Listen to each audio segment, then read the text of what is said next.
Start with the Gayatri Mantra. Om Bhurbhuva Swaha Tatsavitra Bhargo Devasya Dhimahi Dhiyo Yo Nah Prachodayat.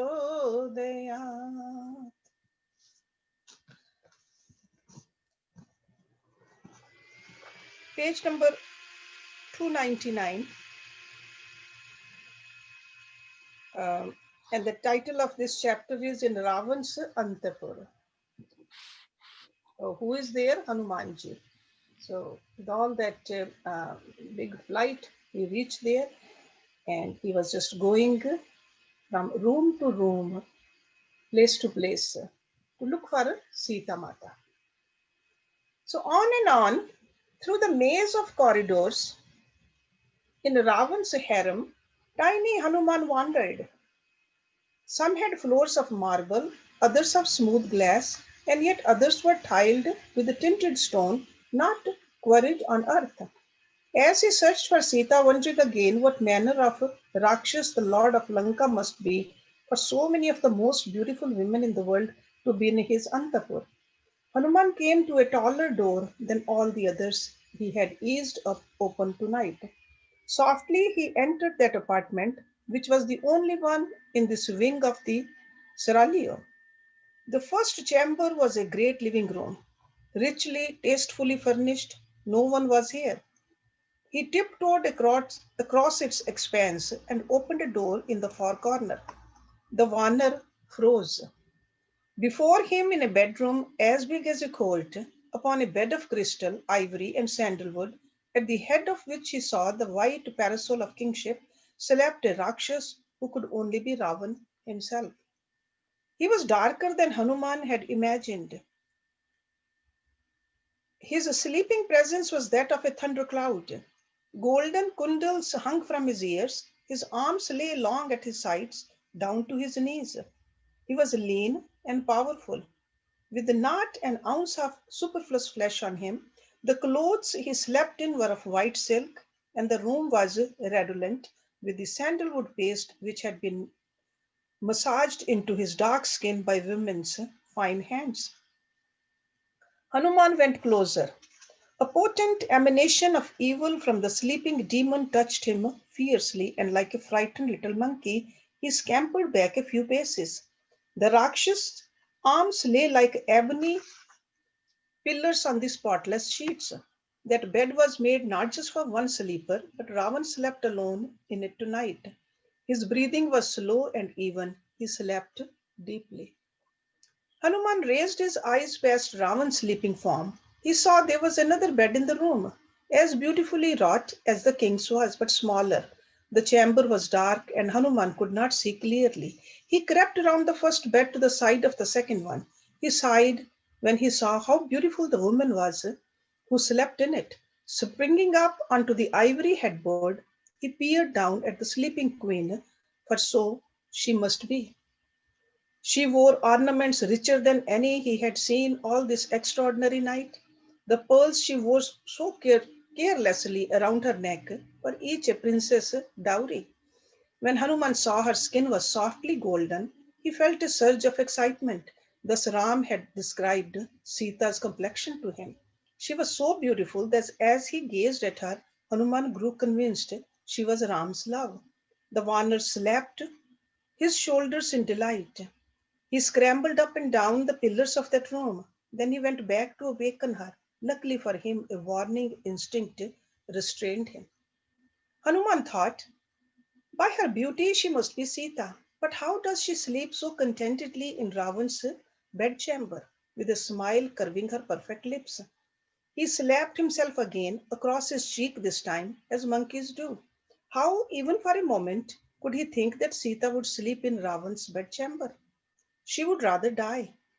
He was right. The breathtaking woman who slept alone in her regal bed was Maya's daughter, Mandodari. She was Ravan's queen, a Rakshasi. Realizing his mistake, Hanuman crept out of that apartment. Dejectedly, the little monkey wandered again through the palace. Hundreds of sleeping women he saw, but none of them was Sita.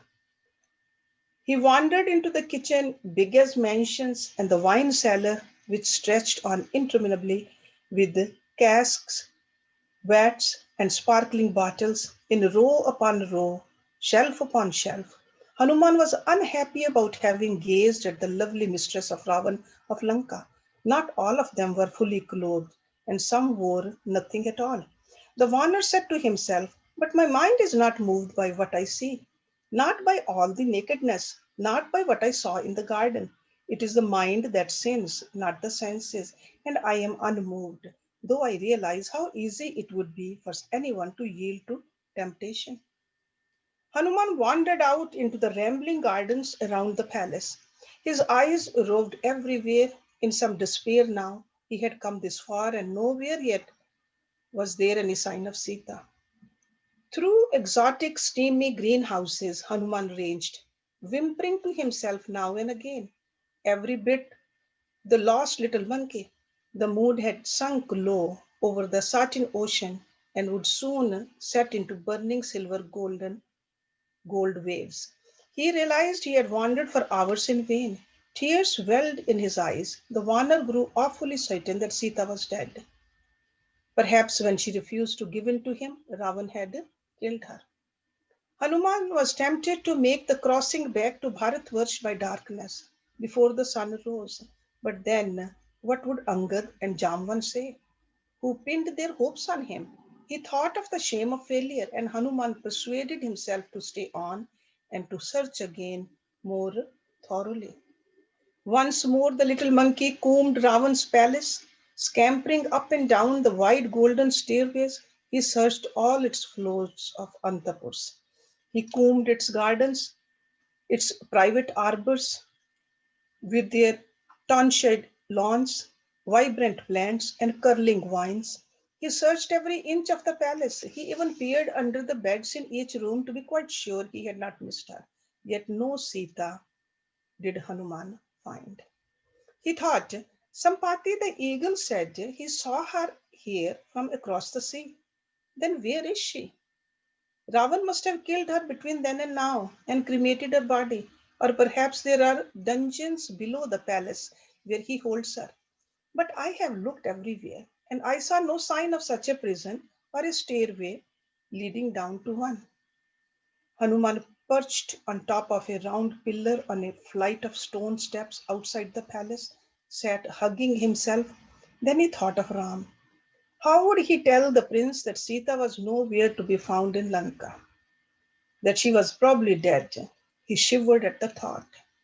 Ram will certainly kill himself, moaned poor Hanuman. In misery, he wrapped his arms even more tightly around himself. He swayed from side to side, wondering what on earth he could do, short of putting an end to himself out here in Lanka. Wretched thoughts followed each other across his mind in a morbid procession. If Ram dies, Lakshman won't stay alive. He will also take his life. Bharat and Shatrughan will follow them, and so will their mothers. The glory of Ikshvaku, house of the sun, will be extinguished forever, and the purpose of that handsome demon who sleeps so soundly in his bed of crystal and ivory will be well served. He sighed, and again a serpentine evil seemed to reach out for him from the heart of the palace, framed against the light of the setting moon. Hanuman's train of brooding continued. If Ram dies, Sugriv will kill himself for not having kept his word that he would find Sita. Then Ram and Ruma and Tara will also kill themselves. When Tara dies, Angad will hardly stay alive, and all this because I failed them. Hanuman wanted to cry. As the moon sank into the sea on silver fire, he began to mumble to himself in despair. Even if Sita is dead, it's better that I never go back to Kishkanda. If I don't return, they will at least live in hope. While if I do, their hearts will be broken. I will go into the jungle and take a sannyas. Or better still, I'll take myself to an obscure corner of this island and set myself on fire. But they say it is a grievous sin to kill oneself, worse than murder. Whether I find Sita or no, Ravan I must kill for the grief he has caused, or perhaps I should take him back to Kishkanda and let Ram deal with him. Now and again he craned his neck to watch the luminescent spectacle of the setting room. As the last sliver sank under foaming waves, suddenly a dying beam of moonlight lit a hidden corpse at the very edge of his vision. Hanuman got up on his toes and peered at the concealed wood. It was set cunningly in the shadow of a palace, so one could see it only as the moon set by its last rays. At first, Hanuman did not peer with any great hope. By now, the night had taught him such despair, he hardly dared let hope into his heart again. But stretching on tiptoe, he saw there was certainly a grove of ashok trees below him. He decided he must investigate it, at least to satisfy his conscience. He slipped down from his pillar. As he scampered toward the hidden grove, the heaviness lifted away from his heart, and a great fresh hope surged through his body. Hanuman cocked his head from side to side, wondering. He silently invoked the 8 Vasus, the 11 Rudras, the 12 Adityas, the 7 Maruts. He solemnly saluted them all, begging their forgiveness if arrogance had entered his heart after his leap across the sea. With the tears in his eyes, he begged them to lead him to Sita. Hanuman prayed to Ram and Lakshman. He prayed to Sita, whom he had never seen. He bowed in the darkness to Indra, to his father Vayu, to Yama, Surya, and Som. Then cautiously he began to seek a way into the Ashokvana. It took a while, but he found one, craftily hidden between a flight of stone steps and a tall hedge. Hanuman crept along carefully. Though there were no Rakshas guards in Ravan's harem, out here in the open he might well encounter a night patrol. He knew this was his last chance. A stirring breeze blew around his face. The Ashok one lay beyond the high wall that encircled Ravan's palace. It stood between the palace and the sea. Thinking how beautiful Sita must be, Hanuman leaped up onto the wall. He saw the care with which that garden was maintained, its trees elegantly clipped and planted in the ground with the knowing design. There were rare trees here, trees even he had never seen before. He saw those that were sons of ancient sires that grew in Indra's Amravati, great plants that stirred Hanuman's monkey's heart and spoke to him in silent and primeval tongues of living leaf, twig, and blossom. He jumped lightly down into the Ashokvan. At once, the heady scents of 100 different kinds of night blooming flowers swept over him. He looked up and saw birds in dense flocks, roosting in the branches, their heads tucked under their wings. He saw tame deer sleeping curled up under the bushes and on the lawns. Koyals and peacocks Hanuman saw, and they who were sensitive to the smallest sound raised their heads in annoyance that an intruder had found his way in here. Little Hanuman saw the eyes of Chital and Sambar glowing nervously at him from the pitched night. When the birds in the trees grew disturbed and flapped their wings in half sleep, flowers from the branches where they roosted streamed down to the ground in scented showers. Hanuman stood covered in petals, a bright little mound. Smiling, he shook the flowers from his fur and crept on through the darkness. It could not be long before the sun rose behind him, and then he must either hide or flee. Shaking those trees with strength quite disproportionate to his size, parting creepers and peering into the dark crypts behind their lattices, Hanuman went along. A little storm of quest through the Ashokvan. Ahead he heard the murmur of flowing water. Peering by just starlight into the gloom, he saw a small stream frothing down a hillock that loomed in the night. This rivulet fed a handful of lotus pools, which reflected the canopy of stars above upon surfaces still as mirrors. Like jewels, those pools lay, banked with white sea sand. There were stairways leading down to them, made of deep slabs of unworldly turquoise. Vishwakarma of Devlok had created them and conceived their sublime arrangement. By now, Hanuman was so tired he had to sit somewhere and rest. He saw a shimshuk tree before him. Its branches hung low. The creepers that clung to it cascaded from its highest twigs in a stream of dim color. Hanuman sprang up into the tree and sat along its middle branches, hugging himself again in disappointment, thinking that the surge of hope in his blood as he entered the Ashokvana had deceived him.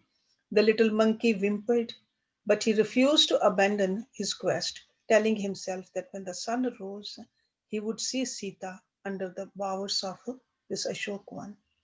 Hanuman sat staring around him and often up at the stars strewn across the sky like silver lotuses on another lake. He prayed fervently that his mission might still not prove futile. So, this is the end of this chapter. So, then what did he see in Ashokvan? A little temple. So, that is the heading of next chapter. Exhausted by now, Hanuman told himself, Ram said that Sita loves flowers, trees, and all wild things, deer, squirrels, and birds.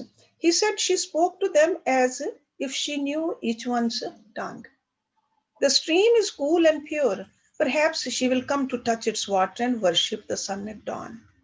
He whispered unto himself like this. He dared not relinquish hope. His very life hung by just that thread.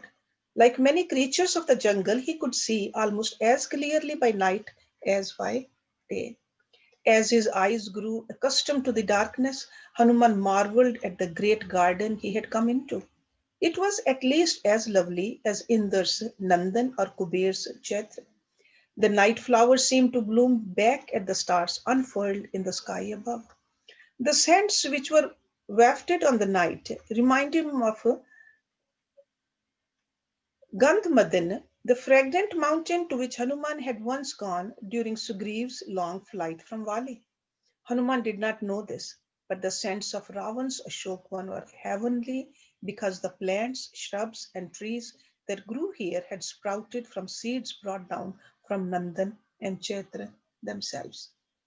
As his eyes saw the night more clearly, Hanuman peered out sharply from his perch. Ahead of him, glowing through the darkness, was a little temple supported by white pillars all around, its arches overgrown with ivy. Hanuman shinned down his tree and crept toward the temple. He stiffened in surprise when his feet encountered smooth coral, cool in the night. He saw that the pathway leading to the domed edifice was paved entirely with slabs of the red stone of the sea. He saw the steps that led up to it were also of dark coral. As he drew nearer, he saw that the little shrine glowed by starlight because its outer walls had been gilded with molten gold. He heard heavy breathing within, and gingerly he glided through the shadows right up to its entrance. He saw the flickering light of the torches which dimly lit the cloister. He heard the sound of snoring, and then someone sigh softly. In a flash, Hanuman darted his little head round the arched ingress. His eyes grew round and his heart gave a lurch. Her yellow silk was soiled.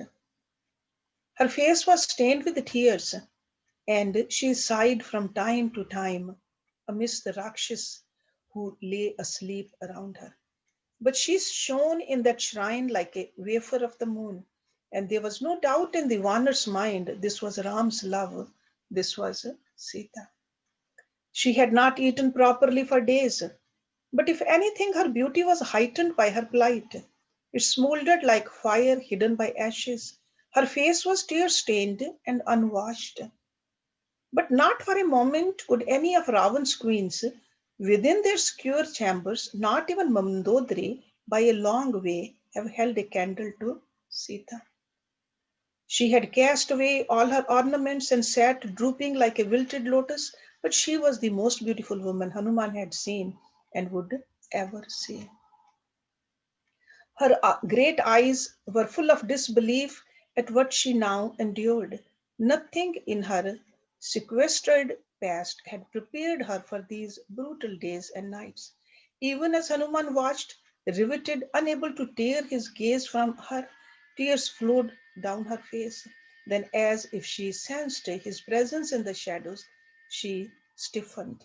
She stared anxiously around her, and his heart nearly broke with the terror he saw in those gentle eyes.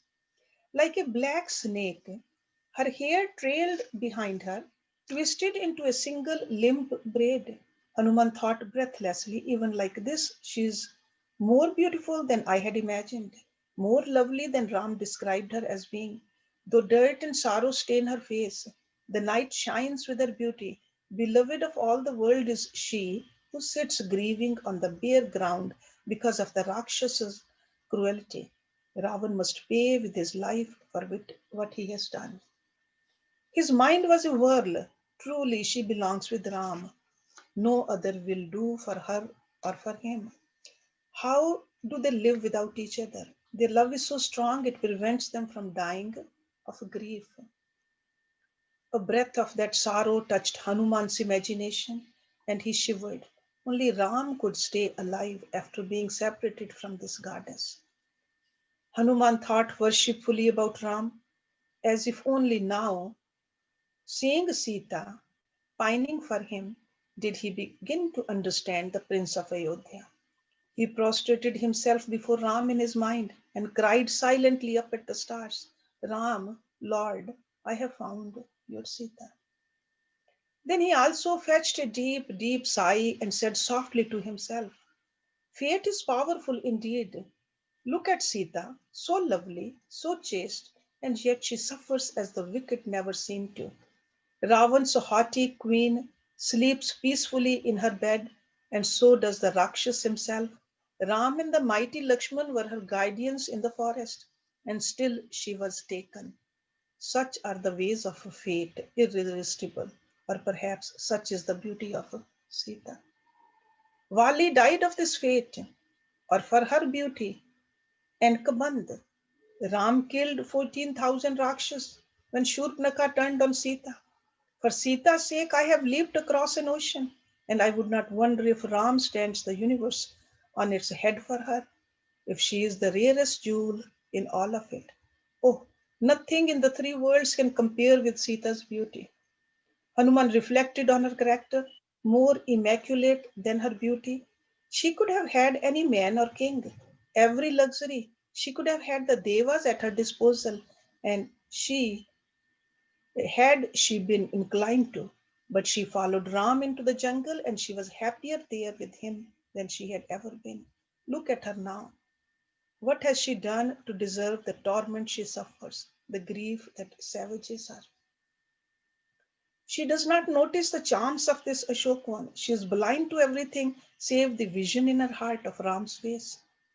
For a while he watched her weep silently, then fearful of the Rakshasas who lay around her, and he saw two that were awake. He crept away into the night. Hanuman climbed back into his shimshuk tree, his heart overcome equally by pity and rage, and his body by great exhaustion. The little monkey fell asleep in a cleft branch of that tree. Okay, any question?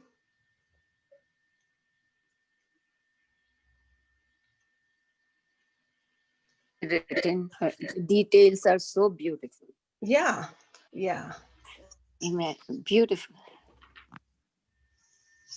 Okay, if you don't have a question, then next chapter in the Ashok one. Dawn broke over the horizon, and the first shafts of pale light divided the sleeping ocean full of dreams from Ravan's island. Hanuman in his tree heard the Vedas being chanted loudly and was startled awake. Within his palace, Ravan had also awakened early. The image he woke with was of Sita's perfect face. He had dreamed of her all night. The lord of Lanka rose from his bed. He had no eyes for Mandodari, who, as she lay asleep with her lips a sigh apart, was a picture of sweet seduction. He pulled on the fresh robes of white silk laid out for him, putting on a necklace and golden bracelets so brilliant they dispelled the last struggles of night. that lingered wistfully in the world. He left his apartment. He strode through interminable passages and arrived by his own private entrance in the Ashokvana where his heart lay captive. But as he went like a storm through the Antapura's passages, there were others already awake, lovely women who had dreamed of his virile face and form. They wanted a few moments with him, if not in their beds, at least like this, out in the open. All along his way through the harem, they approached him with soft caresses, but he strode impatiently along.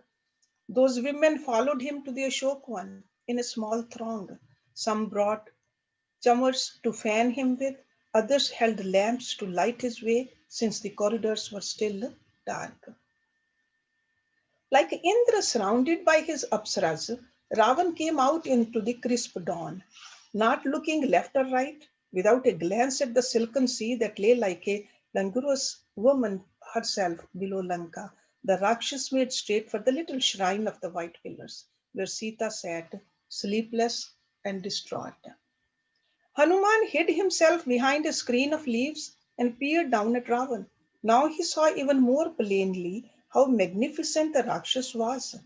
Tall and dark, handsome as Kamdev. His white robe was like froth at the crest of the turbid sea of presence and power that was Ravan. In his time, Hanuman had seen other kings of the world, but never one nearly as arresting, as awesome as this emperor. Greatness sat lightly on those rippling shoulders. Fame and measureless authority radiated from his central face. Ravan had the power to make his cluster of 9 heads become invisible at will. At dawn today, he came out with just one face showing because he did not want to risk repelling Sita. For all the dark majesty it wore, Ravan's face was haggard and careworn. The single mindedness with which he stalked to the little temple in the Ashokwan cried out that great Ravan was strangely vanquished, that his vast kingdom meant less to him than the woman who sat sorrowing within that retreat. She had become all the kingdom he wanted, all his heaven and earth. Ravan breathed the image of Sita. He slept and woke in her obsession. From his perch, Hanuman could see into the little temple. He saw Sita grow pale when she knew Ravan had arrived. Swiftly, in a reflex of fear and shame, she covered her body with her hands. Like frightened birds, her eyes flew this way and that, avoiding his smoldering stare as he came and stood tall and ominous before her. He drank deeply of the sight of her with his red gaze. He did not appear to notice how disheveled she was, or the dirt that streaked her tear stained face. Before him, Ravana, master of the worlds, saw only his hopes, his life, his heaven and hell, and if he had known it, his death as well.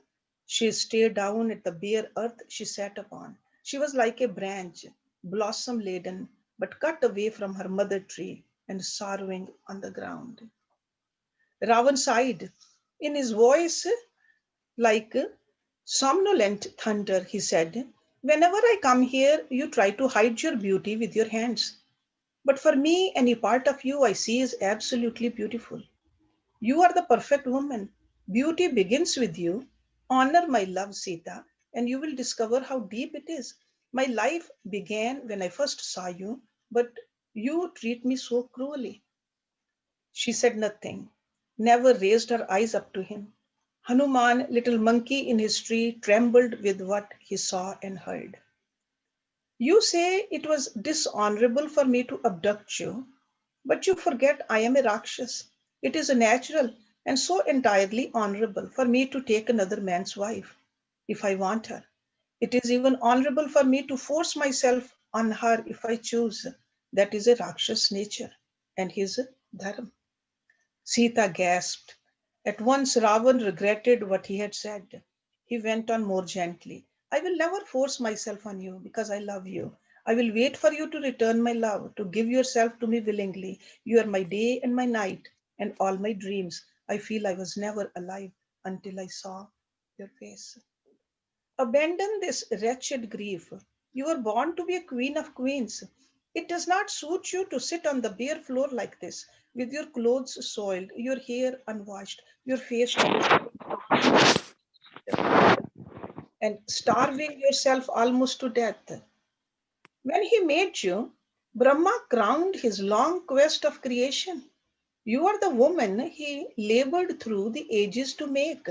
No man, no Dev or Gandharv, why not Brahma himself can resist your beauty? No blame attaches to me for loving you as I do. The fault lies not in my love, but in your perfection. Color, a flush of shame, touched her cheeks as if his words were fire in her ears. It was not her Ram who spoke them, but they came unhindered into her hearing. Wherever I look, asleep or awake, I see your face. Even when I am dead, I know my eyes will see nothing else. I do not ask you to return my love with the same passion I have for you. Not even a shadow of it. I only ask you to begin to think kindly of me, to care for me a little. I beg you, come and rule my palace as my only queen. All the others will serve you as a Sakhis. Even Mandodari, I will be your servant. Everything that is mine shall be yours, time and again. I have vanquished the Devas and Gandharvas in battle. Apart from what they bring me as tribute, I have taken untold wealth from them. The rarest silks and jewels you cannot dream of will be yours, even as they should. They will adorn your perfect body as they were made to. All my endless kingdom will be yours only. Set aside this stubborn grief. Sita, fate is all powerful. You and I were created for each other. Why else would you have come to me at all by the long and winding way that you did? Brahma intends that we should be together. Don't resist the will of God. Shed your grief, my love. Bathe and put on the finest silks on earth. Adorn yourself with the most precious ornaments in the three worlds, and let me look at you. Ah, let me feast my eyes on you. He was helpless for this insane love. Already, whenever he was able to tear his thoughts away from Sita and consider what he had plunged into, Ravan realized it was no less than his death he courted so ardently. 6 months of the year he had given her to yield to him had passed, and she was as obdurate as ever. Each time he came to her, she gave him the same answer, and with each visit to the Ashokvana, his obsession grew and his despair. Ravan had no joy or peace anymore in the arms of his wives. Out of old habit, he had made love to them desultorily for the first month Sita was in Lanka. But he found such airdness in these couplings that he gave up seeking to quench his fatal desire elsewhere. He had not been in Mandodari's bed for 5 months, and the others could not hope to tempt him at all. Initially, his frustration when he saw Sita so lovely before him and so unattainable would drive Ravan into frenzy. He would growl and scream at her, but soon he grew calmer. For the first time in his life, he began to resign himself to his own helplessness. He realized the only way into her heart was if she decided to give herself to him. He had exhausted all his arguments of power, wealth, and virility. He persisted in them only out of habit. There was no conviction in him any longer when he boasted to her. At last, he knew all he had to offer this most exceptional woman was his love. And while doing her best not to be cruel, because she saw that he loved her in his dreadful way, she spurned him over and over again. Now, out of habit, Ravan said, what can he give you that I cannot? You are denying your own nature, Sita. Other women have been brought here as spoils of war, as frightened as you were when you first came, and more so. But when they knew me, none of them resisted me for more than a week. None, once they tasted my love, ever wanted to leave me. You are stubborn. It is only stubbornness and fear, not love, which binds you to your Ram. He is not my equal in wealth or power, valor or even tapasya. Forget your wandering hermit. By now he has lost his mind from sorrow. Be sensible, as your humankind always is. Just think there is no hope of Ram ever seeing you again. No hope that he can cross the ocean that separates Lanka from Bharatvarsha. Give up your stubbornness. It is all you have to lose. His eyes roved over her slender form and they blazed. He whispered, "Oh Sita, give yourself to me. I will love you as women only dream of being loved. Rule my heart and be queen of the worlds as you were born to be. We will walk hand in hand in this Ashokvana and you will discover the meaning of happiness." But again she picked up the long blade of grass and set it between herself and him like a naked sword. She said, "I am the wife of another man, Rakshas, and my husband is my life. How can you even think of me as becoming yours when I am already given to Ram? Given not only for this life, but forever, for all the lives that have been and all those to come. I have always belonged to Ram and always will. You have many beautiful women in your harem. Don't you keep them from the lustful gazes of other men? How is it then you cannot conceive that I would be true to my Ram? That it is natural for me because I love him." He looked away from her, not that he saw anything except her face, even when he did, but he could not bear what she said. Never had he encountered such chastity, and to believe in it would mean denying everything he had lived for. A smile curving his dark lips, Ravan turned his gaze from her. But Sita went on, undaunted. "You court death for yourself and your kingdom. Have you no wise men in your court who advise you against your folly?" Ravan laughed. "They all know I am a law unto myself. They know I am invincible." She looked up briefly into his eyes, and her voice firmer said, "You have violated Dharam, and punishment will come to you more quickly than you think. You don't know Ram. He is not what you imagine him to be. You speak of this sea being an obstacle between him and me, but I say to you, Ravan, even if the ocean of stars lay between us, my Ram would come to find me." Something flickered deep in Ravan's plumbless heart, and she saw it in his eyes, but she did not know whether it was fear or a sorrow too distant to fathom.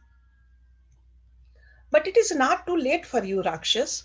Take me back to Ram and he will forgive you. I will tell him you did me no harm. I am part of Ram as the light of the sun is part of the star. Nothing in all the worlds, no cause in the yawning ages of time, will persuade me to give in to you. Take me back to Ram before doom comes to Lanka." Ravan stared at her in amazement. He looked at his women around him and throwing back his dark head began to laugh. "Are you trying to frighten the lord of the Rakshas, at whose name the universe trembles? If Ram is angry, nothing in the universe can save you. You don't know who he is. Indra's Vajra may fail to harm you, or even Yam's pass, but when Ram strings his kodand and Lanka shudders, you will know the terror of your death has come for you. As the sun covers the earth with his rays, Ram will cover your city with eagle feathered astras, and each one shall be flaming army among your people. And then it will truly be too late for you. Rakshas, there is no escape for you anywhere. Take me back to Ram and ask his pardon. He is kind beyond your undertakings. He will forgive you. Listen to me, Ravan. You do not know what you have done." The smile vanished from his face. In a voice as menacing as a serpent's hiss, he said, "My love for you, which you scorn so arrogantly, preserves your life. No one else could speak one word of all that you dare to say to me and hope to live.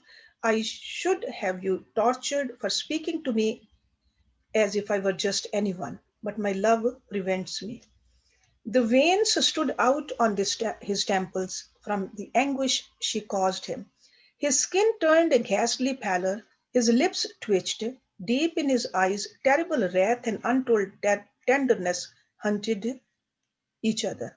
Shadows, dark and bright, flitted across his face. He clenched his fists and drew himself erect. He said to her in deadly quiet, 2 months more I will give you, out of my great love. Remember to be in my bed before those 60 days are past. If you're not, my cooks will serve you to me in pieces for my morning meal. The women who had come with Ravan felt sorry for Sita, but none of them dared speak on her part. They tried to convey their sympathy to her with their eyes. She flashed fearlessly at Ravan. You have often called Ram a weakling hermit. When his arrow is buried to its feathers in your black heart, you will know who my Ram is. Very soon, Rakshas, you will be just a few handfuls of ashes and all your glory with you. Even as you dare look at me with lust in your eyes, you do not know that I could burn you up and myself with my Pativartya. But I will leave you to Ram. Now that I have seen how evil you are, I think fate conspired to make you abduct me so Ram would come to kill you. His lips quivered, but having thrown herself at time's mercy, she mocked him. You say you are the bravest man in all the world? You say you vanquished Indra and Kuber in battle, but you stole me from my ashram like a thief when my husband was away. Rakshas, you are more a coward than a hero. Ravan's eyes were the color of the dawn that lay out on the sea. For a long moment he said nothing, but grew very still. Then, with a cry, he drew his sword and stood over her, the weapon raised in both hands, glinting over her head. Hanuman almost fell out of his tree. He had no time to intervene. A smile tugging at her mouth, Sita raised her face and gazed calmly back at the demon's terrible eyes. Thus they remained, locked in a silent struggle of wills, and the violence of it made the Rakshasas around Sita scamper away. Whimpering, and even Ravan's mistresses drew back in fear. But at last, just as Hanuman was about to fly to Sita's rescue, Ravan threw back his face and howled abysmally like a wild beast struck by an arrow. He thrust his sword back into its sheath and screeched at her. What do you want with that Adharmi, whom his father banished, that impoverished, half naked Tapaswin, when you can have my love? Turning on his Rakshasas, he cried, coax her, threaten her, do anything you have to. Your task is to make her come to me. If you fail, I will have your lives as well. Still he stood staring at her as if his eyes would lose their vision if he turned them from her face. Then one of his once favorite women, Dhanya Malini, who grieved for both her lord and Sita, came to him in that little temple. As Hanuman watched in amazement, she wound her slender arms around his neck like green vines and kissed him full on his lips. So even he turned to her in surprise. The fascination of Sita was briefly forgotten and his rage. Dhanya Malini was terrified. The duel of wills between Ravan and Sita would break out again. He was in the mood for it, and the next time he would kill her. Dhanya Malini cried, why do you waste your time with her? It has been so many moons since you came to my bed. Every night, Ravan, I lie awake, staring at the stars and wondering, will my king come to me tonight? Will he come to drink the fever that burns my body and turns my dreams away? But every night you lie alone, thinking just of Sita. She is not worthy of you, my lord. Come to my bed and let me take your anguish from you. Forget her for a while. Brahma has not willed that she be fortunate enough to lie in your arms. Bemused and realizing the peril of staying on there, Ravan allowed Dhanyamalini to lead him away. After he had left, Sita sat very quietly, drained. The Rakshasi brought her some food and water. She ate a morsel and drank just enough to keep herself alive. Later, inside the palace, Dhanyamalini turned crying softly from Ravan. ministered to him tenderly as she would. She could not arouse her king at all. Sita's face haunted him, and he lay quite impotent in that lovely Rakshas's bed. So let's stop it here, and we'll start with the chapter number 7 next week. So now if you have a question, comment, we can talk about it.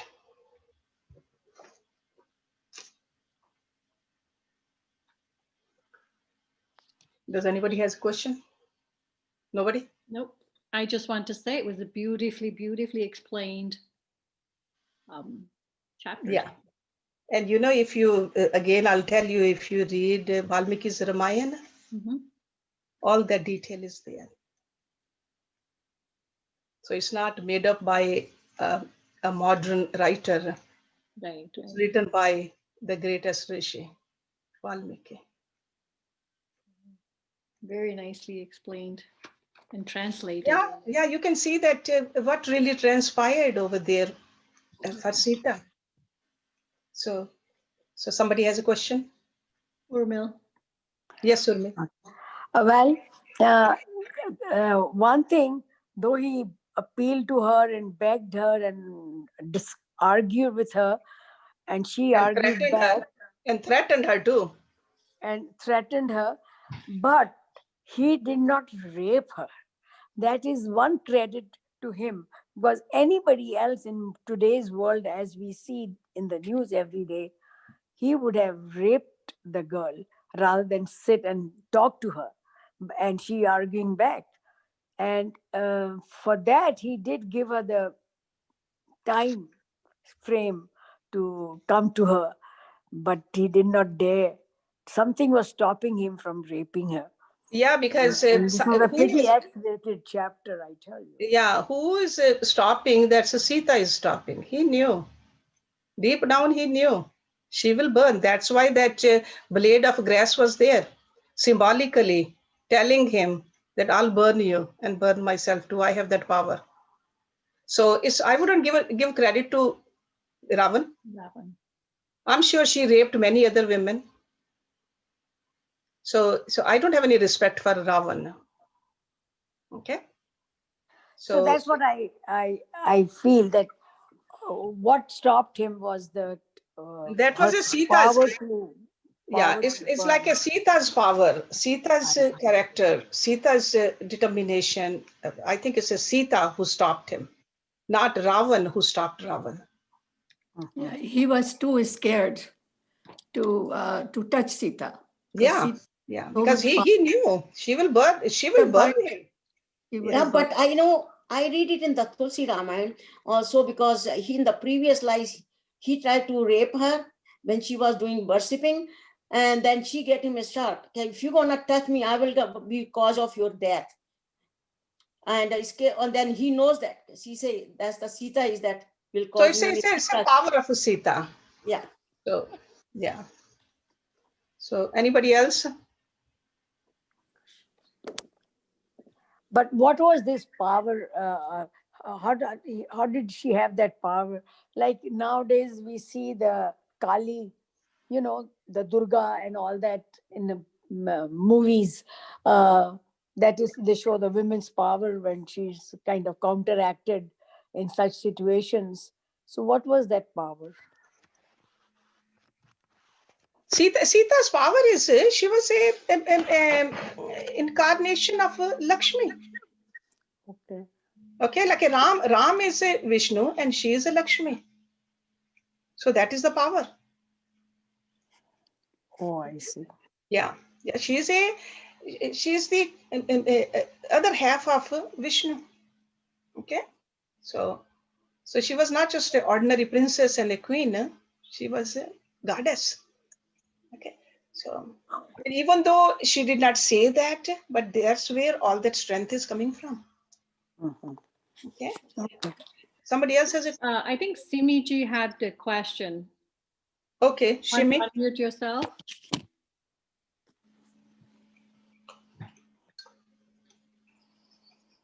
No?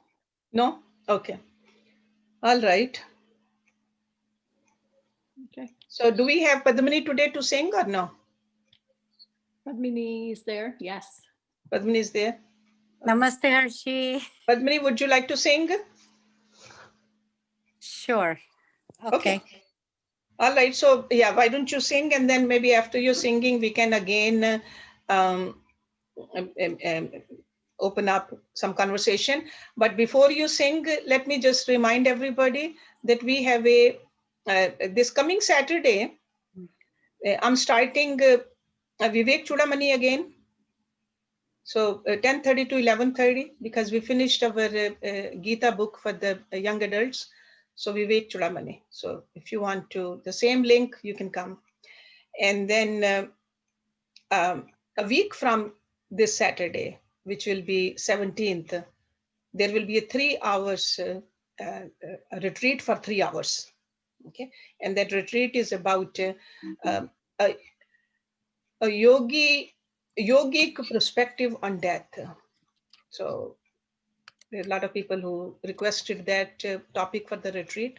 So retreat will be for 3 hours. So 10:30 to 1:30. Is that through the Zoom, Hershi, or is that in person at the ashram? Zoom. Oh, Zoom. okay.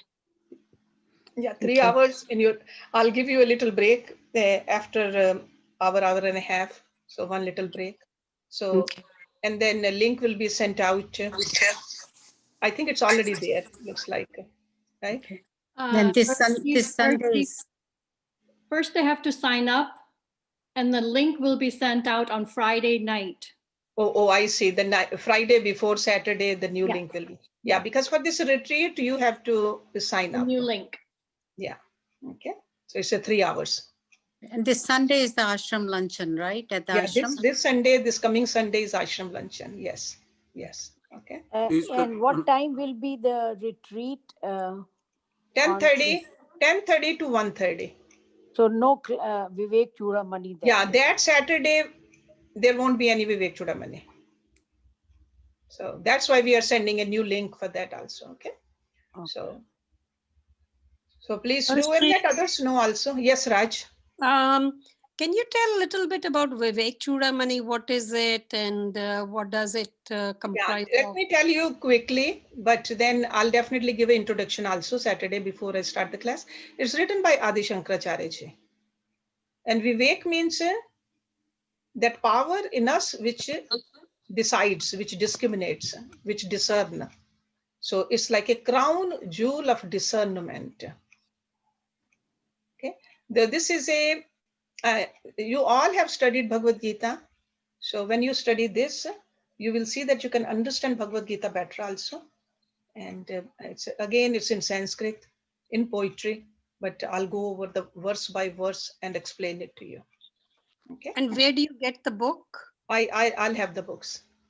Oh, so can you please save one for me? Yeah. Thanks. Yeah, definitely. Yeah. Okay. So we'll start doing that Saturday. So Padmini, why don't you? Thank please. you. I'd like to sing Sri Ramachandra Kripalu Bhajamana. Sure. Shri Ram, Shri Ram, Shri Ram, Shri Ram, Shri Ramachandra Kripalu Bhajaman Harana Bhava Bhayadarunam Shri Ramachandra Kripalu Bhajaman Harana Bhava Bhayadarunam Navakanjalochana Kanjamukhakar Kanjapada Kanjarunam Shri Ram, Shri Ram. Kandarpa Aganita Amita Chabi Navanila Nirada Sundaram Patapita Mana Taditaru शुचि शुचि नौमि जनकसुतावरं श्रीराम श्रीराम भज दीनबन्धु दिनेश दानव दैत्यवंशनिकन्दनं भज दीनबन्धु दिनेश दानव दैत्यवंशनिकन्दनं रघुनन्द आनन्द कन्द कौशल चन्द दशरथनन्दनं श्रीराम श्रीराम शिरमुकुट कुण्डल तिलक चार उदार अंगविभूषणं शिरमुकुट कुण्डल तिलक चार उदार अंगविभूषणं आजान भुज शर चापधर संग्राम जितखर दूषणं श्रीराम श्रीराम इति वदति तुलसीदास शंकर शेष मुनि मन रंजनम् इति वदति तुलसीदास शंकर शेष मुनि मन रंजनम् मम हृदय कञ्ज निवास कुरु कामादि खलदलकञ्जनं श्रीरामचन्द्र कृपालु भज मन हरण भव भयदारुणं नवकञ्जलोचन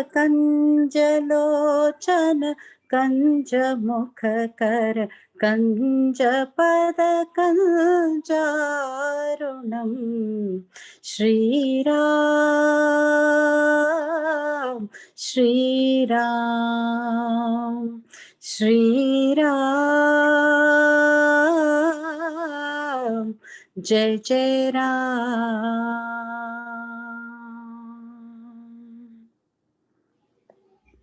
Thank you. Thank you very much, Padmini. Beautiful.